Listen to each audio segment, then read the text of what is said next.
Playoff final में reserve day, match नहीं तो चैंपियन कौन, क्या है आईपीएल 2025 के नए नियम। तो देखिए आईपीएल 2025 एक बार फिर शुरू होने वाला है।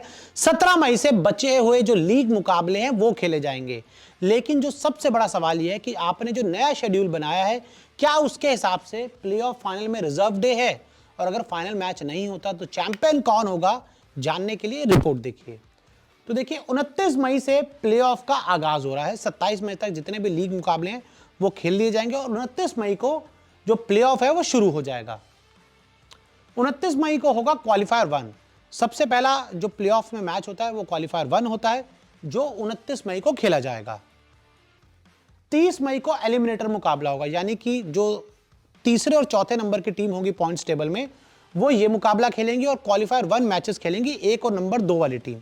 तो ऐसे में एलिमिनेटर जो मैच टीम जीतेगी वो क्वालिफायर 2 में आ जाएगी, जो हारेगी वो बाहर हो जाएगी। तो ऐसे में 30 मई को एलिमिनेटर हो जाएगा और उसके बाद 1 जून को क्वालिफायर 2 मैच होगा। जी हाँ, 1 जून को क्वालिफायर 2 मुकाबला खेला जाएगा और ये मुकाबला खेला जाएगा क्वालिफायर 1 हारने वाली टीम वर्सेस एलिमिनेटर जीतने वाली टीम। तो ये मुकाबला 1 जून को होगा और उसके बाद 3 जून को खेला जाएगा आईपीएल 2025 का फाइनल मुकाबला, जो टीम क्वालिफायर 1 और जो टीम क्वालिफायर 2 जीत कर आई है उन दोनों के बीच। प्लेऑफ फाइनल में रिजर्व डे है कि नहीं। अब सबसे बड़ा सवाल यह आता है कि हर बार आईपीएल में रिजर्व डे रखा जाता है फाइनल मुकाबलों में, लेकिन क्या इस बार प्लेऑफ और फाइनल में आपने रिजर्व डे रखा है, क्योंकि आपने शेड्यूल को आगे बढ़ाया है और इस आगे बढ़ाने के चक्कर में कई सारे प्लेयर्स आ नहीं पा रहे, कुछ अनअवेलेबल हैं और साथ ही कुछ ऐसी जगहों पे आपके फाइनल मुकाबले थे जहां बारिश का साया है। तो क्या बीसीसीआई ने तय किया है प्लेऑफ में कोई रिजर्व डे नहीं। और आपको मैं बता दूं कि किसी भी प्लेऑफ मुकाबले के लिए कोई भी रिजर्व डे नहीं रखा गया, क्योंकि जब 29 को पहला क्वालिफायर होगा और 30 को एलिमिनेटर होगा, तो ऐसे में आप रिजर्व डे कब रखोगे। और उसके बाद एक ही दिन के गैप के बाद आपका क्वालिफायर 2 मुकाबला है, तो ऐसे में आपके लिए पास उसके लिए भी टाइम नहीं है, क्योंकि ट्रैवल भी तो करना होगा ना टीम को। तो ऐसे में प्लेऑफ में कोई भी समय आपके पास नहीं है रिजर्व डे मुकाबला करवाने का। अगर बारिश हो जाती है तो फिर ऐसे में जो टीम पॉइंट्स टेबल में ऊपर थी वो आगे आ जाएगी, और अगर मान लीजिए एलिमिनेटर होता है तीसरे और चौथे नंबर की टीम में, बारिश हो जाती है, एलिमिनेटर मुकाबला नहीं हो पाता, तो जो नंबर 3 की टीम थी वो क्वालिफायर 2 में चले जाएगी और नंबर जो 4 की टीम है बाहर हो जाएगी। तो ऐसे ही होगा क्वालिफायर में भी, 1 में भी और क्वालिफायर 2 में भी। लेकिन जो सबसे बड़ा सवाल है कि फाइनल में क्या होगा। प्लेऑफ मुकाबले में ज्यादा दिन नहीं, जैसे मैंने आपको भी बताया कि प्लेऑफ मुकाबलों में आपके पास ज्यादा दिन है ही नहीं, तो फिर आप मुकाबले रिजर्व डे रख ही नहीं सकते। फाइनल के लिए भी रिजर्व डे नहीं, और इस बार फाइनल के लिए भी कोई रिजर्व डे नहीं रखा गया। इससे पहले हमेशा रिजर्व डे होता था। आपको याद होगा अहमदाबाद में एक बार बारिश हुई थी, फिर अगले दिन वो मुकाबला बड़ी आसानी से आप कंप्लीट करवा पाए थे। लेकिन इस बार आपके पास टाइम नहीं है, क्योंकि WTC फाइनल शुरू होना है, वेस्ट इंडीज और इंग्लैंड की सीरीज शुरू होनी है। तो ऐसे में आपको आईपीएल को जल्दी से जल्दी खत्म करवाना है, तो आपने इस बार ट्यूसडे को, एक वीकडे में आईपीएल फाइनल रखा है और उसके लिए कोई भी रिजर्व डे नहीं है। जहां बारिश नहीं वहां होने चाहिए मैच। और अब हर कोई ये कह रहा है कि भाई जब आपने रिजर्व डे नहीं रखे तो आपको फाइनल वही करवाना चाहिए जहां पर फाइनल के दिन पर और क्वालिफायर 2 के टाइम पे बारिश ना हो।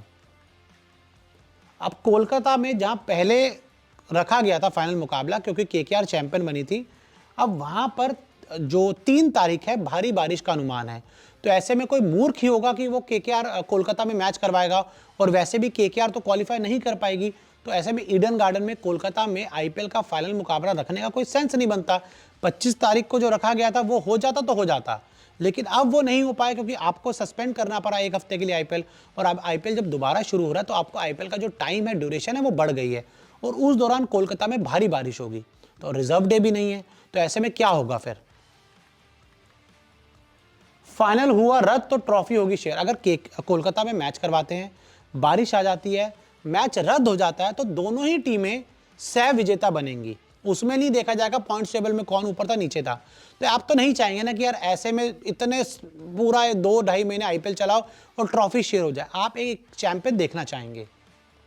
आईपीएल इतिहास में ऐसा कभी नहीं हुआ, और मैं आपको बता दूं कि आईपीएल के इतिहास में ऐसा कभी नहीं हुआ कि जो आईपीएल की ट्रॉफी है वो शेयर की गई। तो ऐसे में आपको फाइनल मुकाबला वहां करवाना चाहिए जहां पर बारिश का उन डेट्स पर कोई अनुमान नहीं है। ऐसे में बता दो अहमदाबाद में ही फाइनल की तैयारी, और अब अहमदाबाद के नरेंद्र मोदी स्टेडियम में आईपीएल 2025 के फाइनल करवाने की तैयारी है, और वो क्यों है उसके पीछे एक बड़ा लॉजिक है। अहमदाबाद में बारिश का अनुमान नहीं, और उन दिनों पर वो जो डेट्स हैं उस दौरान अहमदाबाद में कोई भी बारिश का अनुमान नहीं है। तो ऐसे में अहमदाबाद में मुकाबला करवाना ही सबसे बढ़िया डिसीजन है, सबसे बेहतर डिसीजन है। तो इन्हीं सब चीज़ों को ध्यान में रखते हुए अहमदाबाद में ये तैयारी करवाई जा रही है कि उस दौरान आप फाइनल मुकाबला करवाएं। बारिश नहीं होगी, बारिश नहीं है और आपके पास रिजर्व डे भी नहीं है ना, तो ऐसे में अहमदाबाद आपका बेस्ट ऑप्शन है आईपीएल 2025 का फाइनल मुकाबला करवाने के लिए, क्योंकि आपने रिजर्व डे रखा नहीं है और अहमदाबाद में उस दौरान कोई भारी बारिश की आशंका भी नहीं है। तो ऐसे में फाइनल नहीं हुआ तो काफ़ी नुकसान होगा, और फाइनल नहीं होता, बारिश से धुल जाता है तो काफ़ी नुकसान होगा। ब्रॉडकास्टर्स को नुकसान होगा, टीम्स को नुकसान होगा। सोचिए आरसीबी फाइनल में चली जाती है और मैच नहीं हो पाता, आरसीबी का सपना टूट जाएगा। इतना अच्छा आप क्रिकेट खेले, 2.5 महीने आपने क्रिकेट खेला और आप चैंपियन नहीं बन पाए। तो ऐसे में रिजर्व डे ना प्लेऑफ में है ना फाइनल में है, और अगर फाइनल नहीं हो पाता तो मैच रद्द हो जाएगा, दोनों टीमें शेयर करेगी। और उसी को ध्यान में रखते हुए अहमदाबाद में इस बार होगा आईपीएल 2025 का फाइनल मुकाबला।